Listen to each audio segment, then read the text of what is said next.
Your brain is lying to you, and it's costing you everything. The life you want is on the other side of discipline you keep avoiding. Excuses feel comfortable, but they quietly destroy your future. Every time you say, "I'll start tomorrow," you're choosing regret over growth. No one is holding you back like your own habits, your own fear, your own delay. Success doesn't care about your mood. Dreams don't work unless you do. And the longer you wait, the harder it gets. You don't need motivation, you need commitment. You don't need more time, you need better priorities. If this hit you, don't scroll past it.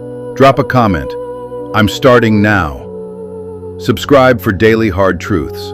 Share this with someone who needs a wake-up call. Your future is watching what you do today. Don't disappoint it.